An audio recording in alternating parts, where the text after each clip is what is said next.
Cześć, witam Was na kanale SmartTest. W dzisiejszym odcinku chciałem Was zaprosić do recenzji mini projektora. Jest to projektor marki Blitzwolf, model BW-V3 Mini LED. No i dzisiaj zapoznamy się z jego budową, wykonaniem.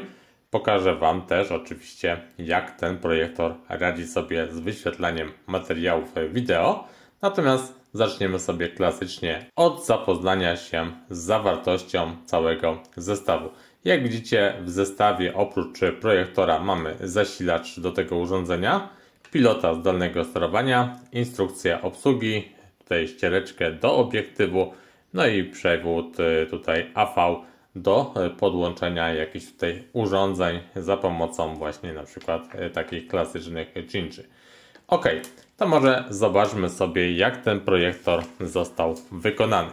Ponieważ jest to projektor typu mini, no to jak widzicie, konstrukcja bardzo mała, zgrabna, czyli możemy wszędzie ten projektor ze sobą gdzieś zabrać, wystarczy go wrzucić do plecaka, nie zajmuje zbyt dużo miejsca i w każdych warunkach będziemy sobie mogli z niego wyświetlać materiały wideo. Konstrukcja to oczywiście tworzywo sztuczne, tutaj takiej myślę, że dość przyzwoitej jakości. To zaczniemy sobie od frontu. Jak widzicie, na froncie znajduje się lampa. Ona jest dość głęboko umieszczona tutaj w obudowie, więc nie mamy żadnej dodatkowej przysłony, która by ją chroniła, ale ta konstrukcja zapewnia, że jest ona tutaj w 100% bezpieczna. Teraz jeżeli chodzi o krawędzie, to może ta krawędź prawa, patrząc od przodu, tutaj znajdują się wszystkie wejścia i wyjścia, w jakie ten projektor został wyposażony.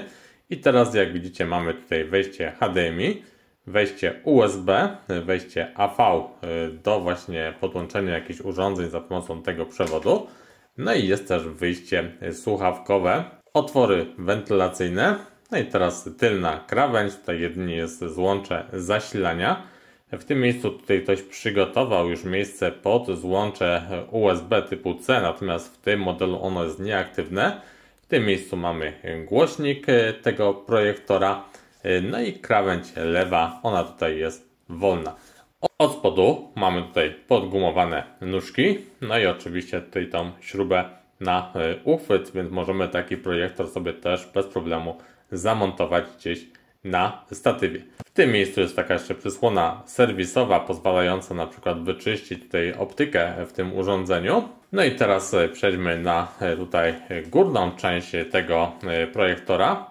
I jak widzicie, mamy tutaj przyciski sterujące do obsługi tego urządzenia. I też w tym miejscu jest regulacja zoomu, więc będziemy sobie mogli ustawiać ostrość w zależności od tego, jak daleko ten projektor będzie umieszczony od tej ściany, czy też jakiegoś ekranu, na którym będziemy wyświetlać filmy. Ok, tyle odnośnie budowy i wykonania projektora. Teraz sobie zobaczcie jeszcze pilota zdalnego sterowania. No i jeżeli chodzi o tego pilota, jak widzicie, konstrukcja mała, zgrabna, podstawowe funkcje, przycisk power, wejście do ustawień, wyciszenie dźwięku, regulacja dźwięku, no i oczywiście poruszanie się po tutaj menu tego urządzenia.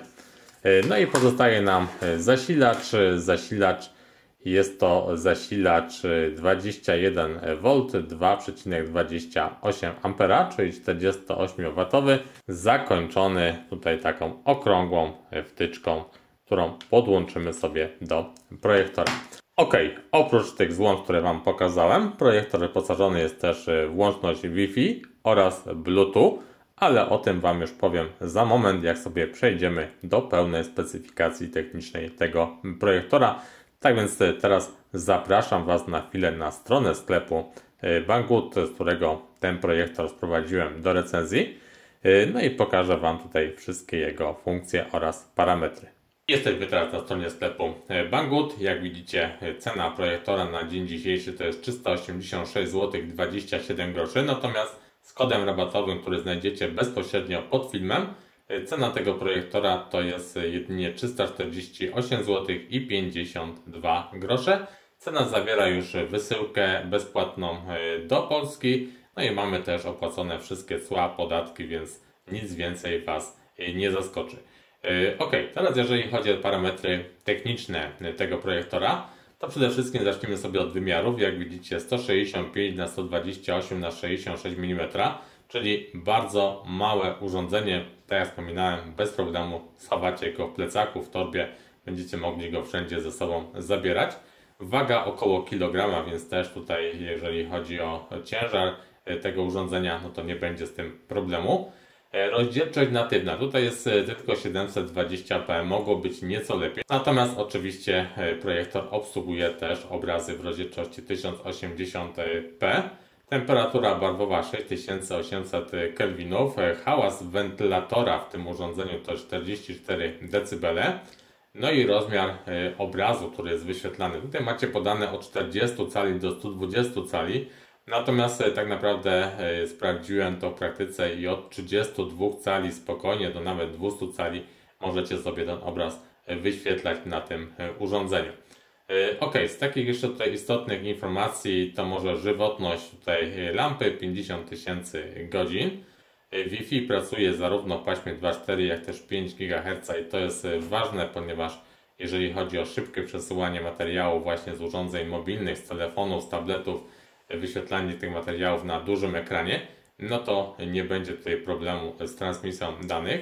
Bluetooth w standardzie 5.0 to jest też duży atut, że mamy tutaj Bluetooth, ponieważ możemy podłączyć jakieś zewnętrzne głośniki kinodomowe po Bluetooth i oglądając obraz na dużym ekranie możemy mieć też bardzo dobrej jakości dźwięk. Obsługiwane formaty wideo i audio. Tutaj sobie musicie już zobaczyć na tą tabelkę, zapoznać się z tymi wszystkimi formatami. Jeżeli chodzi o pobór energii, to jest około 50 W, a w trybie czuwania mamy 1 W poboru energii. No i tak naprawdę to jest wszystko z takich najważniejszych informacji i informacje o po pierwsze lampie 250 ANSI lumenów. Mamy tutaj też żywotność tej lampy, tutaj już jest 40 000 godzin podane, przedtem mieliśmy w specyfikacji 50, no ale to i tak myślę, że jest bardzo dużo. Rozdzielczość natywna, tak jak widzieliśmy 720p, ale obsługiwane jest też 1080p. No i przesyłanie materiałów wideo, właśnie streaming też poprzez właśnie łączność Wi-Fi w paśmie 5 GHz. I tutaj macie jeszcze pokazany sposób montażu, czyli możemy mieć projekcję przednią, tylną, no i też możemy taki projektor sobie zawieść. No dobrze, mamy już podłączony projektor. W tym momencie już widzicie obraz wyświetlany z tego projektora. Tutaj akurat na ścianie. Mamy ponad 100 cali przekątną ekranu. No i na początek oczywiście zapoznajmy się tutaj z menu i funkcjami tego projektora. Jak widzicie, mamy tutaj u góry 3 główne ikonki, czyli przeglądanie zdjęć, odtwarzanie filmów oraz słuchanie muzyki z dysków podłączonych do tego projektora, czyli na przykład z pendrive'a lub dysku zewnętrznego. Poniżej mamy tutaj 4 ikonki i teraz zaczynając od strony tutaj prawej mamy ustawienia sieci internetowej. Jak widzicie, możemy tu sobie włączyć sieć. No i po połączeniu się z tym internetem oczywiście mamy już dostęp do funkcji Miracast, gdzie będziemy mogli się połączyć czy to z urządzeniami od Apple, czy też z urządzeniami na Androidzie lub też na Windowsie. I tutaj macie w tym miejscu dokładnie pokazane, jak to zrobić. Czyli tak naprawdę wystarczy udostępnić ekran w waszym telefonie i obraz z tego telefonu zostanie przesłany już bezpośrednio na projektor. To za chwileczkę sobie jeszcze zrobimy, natomiast teraz wróćmy sobie do tego naszego menu. Tutaj poniżej macie wybór źródeł sygnału i możemy przełączyć się pomiędzy źródłem AV, HDMI, USB oraz właśnie możemy wyświetlić obraz z naszych urządzeń mobilnych. OK. I ostatnia zakładka, ustawienia. I teraz zobaczcie, tutaj są tak naprawdę 4 tylko zakładki u samej góry. Pierwsza to jest ustawienia obrazu. Możemy wybrać sobie standard obrazu i teraz może być dynamiczny, mild i użytkownika, gdzie możemy go regulować ręcznie. Wybierzmy sobie może obraz dynamiczny. Temperaturę kolorów też możecie wybierać. Może być ta średnia, ciepła lub też zimna. No i teraz mamy kierunek projekcji, czyli tu mamy ten przedni wyświetlacz. Tutaj te tłumaczenia są bardzo słabe. Następnie możemy obrócić tutaj obraz, zobaczcie, w ten sposób. I możemy też wybrać sobie tryb sufitowy, czyli wieszając projektor przed ekranem, lub też tryb sufitowy, wieszając projektor za ekranem. Więc tutaj są te 4 możliwości, jeżeli chodzi o ustawienia projekcji. Druga zakładka to są ustawienia dźwięku i tutaj również dźwięk standardowy, lub możemy sobie wybrać tryb filmowy, muzykę, sport lub też tryb użytkownika, gdzie będziecie mogli sobie dopasować tutaj te parametry. Jest też tutaj balans do głośnika, ale tutaj zbyt dużo to moim zdaniem nie wnosi. Ustawienia tutaj odnośnie wyłącznika czasowego, czyli możemy sobie tutaj ustawić na przykład wyłączenie projektora po określonym czasie. Następnie mamy automatyczne usypianie, no i też czas wyświetlania OSD na ekranie też możemy sobie regulować. Ostatnia zakładka to są ustawienia odnośnie wyboru języka OSD. Domyślnie urządzenie przechodzi w języku angielskim. Możemy sobie też włączyć właśnie Bluetooth w tym miejscu i to jest o tyle fajne z tym Bluetooth, że tak jak Wam wspominałem na początku, możemy sobie na przykład podłączyć do tego projektora głośniki zewnętrzne po Bluetooth, jakieś kino domowe, no i też słuchać sobie dźwięków bardzo dobrej jakości. Następnie mamy przywracanie ustawień fabrycznych. Możemy zrobić update oprogramowania, jeżeli się jakieś nowe oprogramowanie pojawi, to przez USB będziemy mogli sobie to wgrać. Jest też możliwość aktualizacji poprzez OTA, czyli tutaj po sieci oprogramowania, natomiast jak sobie tutaj wejdziemy, to na chwilę obecną, jak widzicie, nie ma nowszej wersji oprogramowania. No i sprawdzanie informacji o naszej sieci Wi-Fi, z którą jesteśmy podłączeni. Tak więc jak widzicie, jeżeli chodzi o to menu, obsługę tego projektora, to jest to banalnie proste. Teraz może pokażę Wam, jak tutaj wygląda odtwarzanie takich materiałów, może właśnie z aplikacji YouTube na telefonie. Czyli wchodzimy w opcję MCAS, ustawienia odnośnie Androida i teraz na moim telefonie uruchamiam sobie opcję przesyłanie obrazu. Oczywiście telefon mi wyszukuje w tym momencie projektor. Klikam nazwę tego projektora, czyli RJ0028 i w tym momencie następuje łączenie mojego telefonu właśnie z projektorem. No i już po chwili, jak widzicie, mamy nasz pulpit telefonu na dużym ekranie.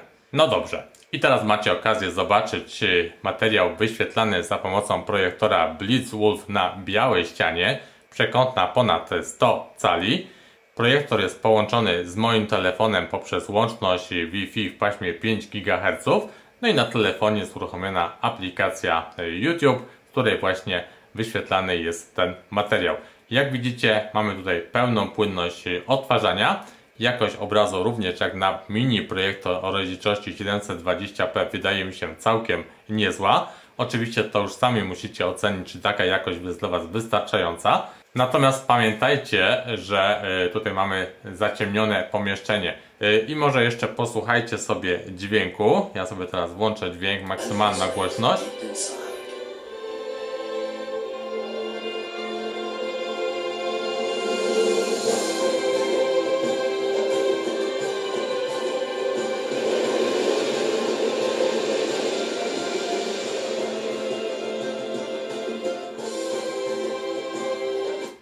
Ok, jak słyszycie, ten głośnik gra dość głośno, natomiast ja osobiście polecam Wam podłączenie sobie do tego projektora zewnętrznych głośników, na przykład po Bluetooth, ponieważ taka możliwość też tutaj jest w tym projektorze i w ten sposób wyświetlanie sobie filmów z bardzo dobrą jakością dźwięku. No dobrze, i na dzisiaj to będzie tyle, jeżeli chodzi o tę recenzję projektora Blitzwolf BW V3 Mini LED. Oczywiście nie jest to projektor do oglądania materiałów w najwyższych rozdzielczościach, nie jest to tego typu urządzenie, natomiast jest to świetna propozycja dla osób, które często gdzieś podróżują, potrzebują wyświetlić jakieś materiały na dużym ekranie, a nie chcą dużo inwestować w tego typu urządzenie, potrzebują małego, lekkiego projektora, który mogą wszędzie ze sobą zabrać. No i tutaj ten projektor może spełnić ich oczekiwania. Świetna też opcja na przykład do wyświetlania bajek dla dzieci, do wyświetlania jakiejś prezentacji wideo bezpośrednio z komputera, czy też bezpośrednio z telefonu, jak widzieliście dzięki łączności Wi-Fi. Tak więc myślę, że jest to urządzenie, które dla wielu osób może być ciekawą propozycją. Z mojej strony na dzisiaj to by było już tyle. Ja Wam bardzo dziękuję za uwagę. Jeżeli film Wam się podobał, to oczywiście jak zwykle proszę Was o łapki w górę, o subskrypcję kanału i do zobaczenia w kolejnych recenzjach na kanale Smart Test.